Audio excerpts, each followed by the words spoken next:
Tua palavra é luz no meu caminho.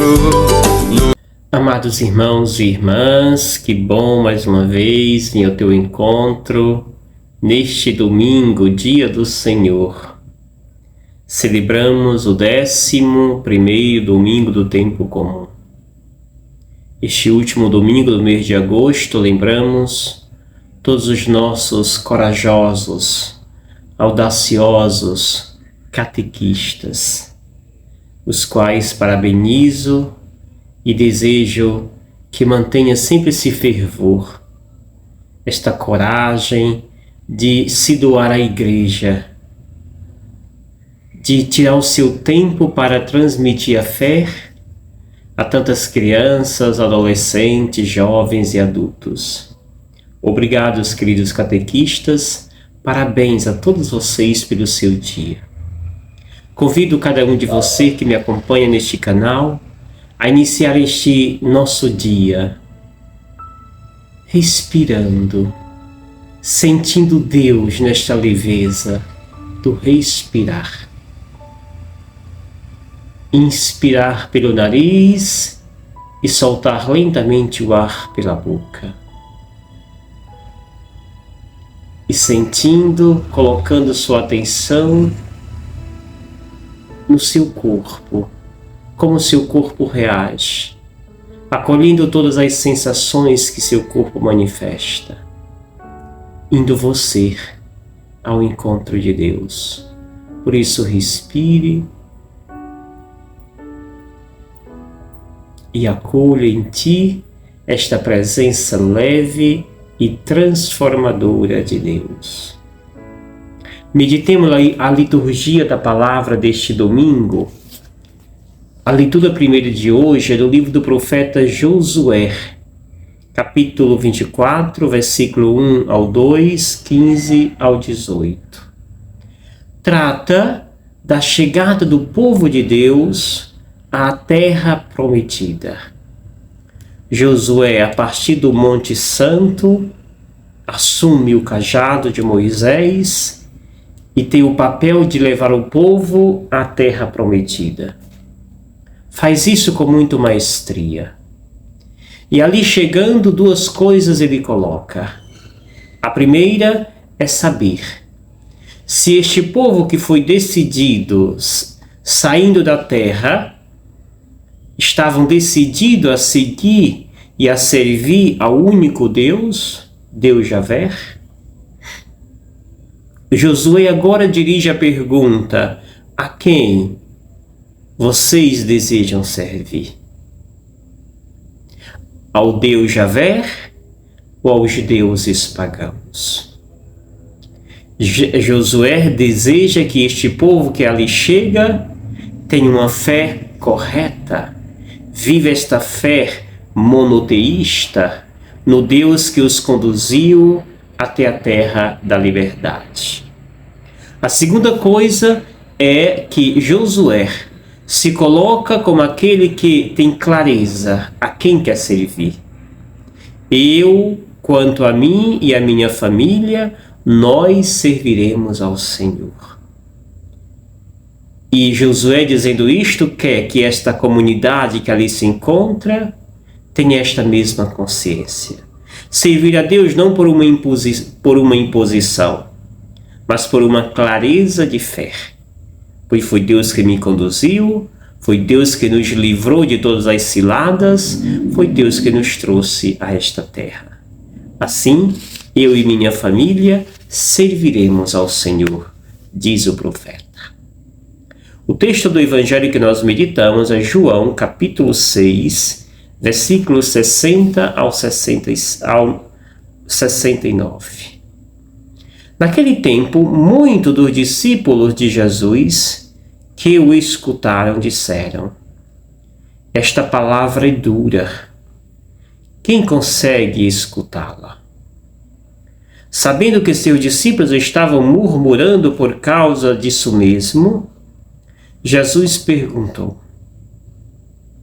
isto vos escandaliza? E quando virdes o Filho do Homem subindo para onde estava antes, O Espírito é que dá vida. A carne não adianta nada. As palavras que vos falei são Espírito e vida. Mas entre vós há alguns que não creem. Jesus sabia desde o início quem eram os que não tinham fé e quem haveria de entregá-lo. E acrescentou: é por isso que eu vos disse, ninguém pode vir a mim, a não ser que lhe seja concedido pelo Pai. A partir daquele momento, muitos discípulos voltaram atrás e não andavam mais com ele. Então Jesus disse aos 12: vós também vos quereis ir embora? Simão Pedro respondeu: a quem iremos, Senhor? Tu tens palavra de vida eterna. Nós cremos firmemente e reconhecemos que tu és o Santo de Deus. Palavra da salvação. Glória a vós, Senhor. Amados e amadas, resumamos esse texto, que é a conclusão do discurso do pão, segundo João, que já estamos há 5 domingos meditando esse capítulo. Jesus hoje faz uma conclusão, um fechamento, ali na sinagoga de Cafarnaum. 3 coisas destaquemos aqui. A primeira é justamente aquilo que os discípulos de Jesus têm como impressão do diálogo e ensinamento que Jesus deu a respeito do pão. Domingo passado o evangelho terminava dizendo Jesus que quem come deste pão viverá eternamente. Muitos dos discípulos de Jesus diziam: esta palavra é dura, ou seja, comer desta carne. O que significa comer desta carne? Significa aderir ao projeto de Jesus. Significa dar a vida por este Jesus que por nós deu sua vida. Parece que os discípulos não estavam dispostos a viver isto. Por isso achavam muito dura as palavras e a exigência de Jesus. Jesus então, vendo isto, pergunta: isso vos escandaliza? E quando vocês virem o Filho do Homem subindo, de onde ele estava antes? Jesus aqui vem fazer um certo conserto nas palavras que dissera. Quando ele diz: o Espírito é que dá vida, a carne não adianta nada. Ou seja, Jesus não estava falando da sua carne, matéria. Está falando deste Espírito que se doa, desta decisão de se dar à causa do reino de Deus. Amados e amadas, a segunda coisa que o texto nos lembra, e Jesus faz isso com muita ênfase, depois que dá o esclarecimento de que ele está falando do Espírito e não da matéria, pois essa matéria é passageira, Jesus então vai dizer: entre vós há alguns que não creem. E Jesus sabia disso, diz o texto. Mas aí Jesus conclui: ninguém pode vir a mim, a não ser que lhe seja concedido pelo Pai.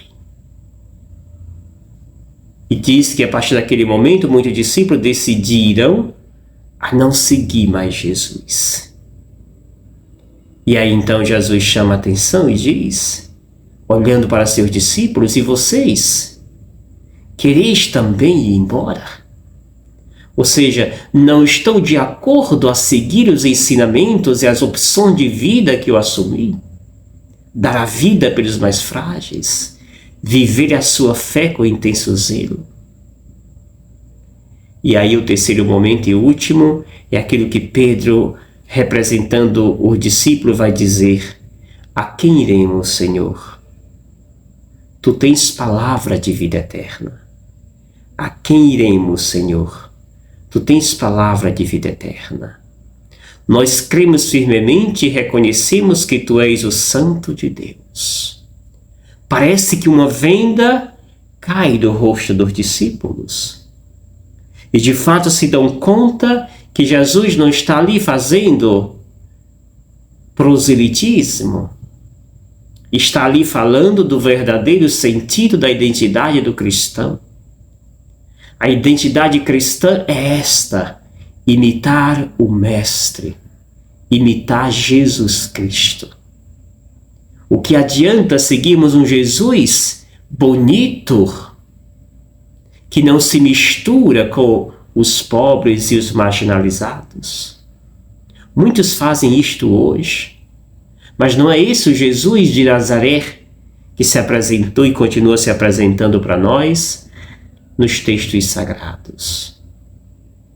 Termino com aquilo que Paulo, na sua carta aos Coríntios 5, de 21 a 32, nos fala a respeito desta comunhão com Jesus.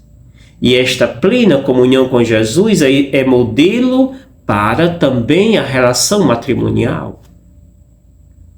Esta mulher tem o homem como cabeça a partir do momento que o homem se coloca como cabeça de Cristo, como aquele que serve, como aquele que dá a vida, como aquele que é fiel. Se o homem não representa a cabeça de Cristo, ele não pode ser a cabeça da mulher. O homem só é a cabeça da mulher quando este vive os propósitos de Jesus. O propósito de Jesus, ao ser cabeça da igreja, foi dar a sua vida, derramar o seu sangue por esta igreja, por cada um de nós. Portanto, esta leitura de Paulo muitas vezes pode nos levar a um certo machismo, mas não é. Pois Paulo tem clareza de que o homem é cabeça da mulher à medida que este homem é servo. É aquele que se coloca a serviço, não aquele que é servido. É aquele que não faz a mulher sua escrava, mas é aquele que se coloca como Jesus a serviço. Aí sim, nós teremos um verdadeiro matrimônio, aquele onde os dois se colocam a nível igual, não um acima do outro. Jesus desceu do pedestal e veio lavar os pés dos discípulos, para dizer: o seu reinado só tem sentido se for para servir, nunca para ser servido. Meditemos esses textos e deixemos que a beleza de Deus nos alcance e sejamos nós sempre protagonistas desta comunhão com Cristo Jesus. E eu te abençoo em nome do Pai, do Filho e do Espírito Santo. Amém. Gratidão. Obrigado, Senhor, porque és meu amigo.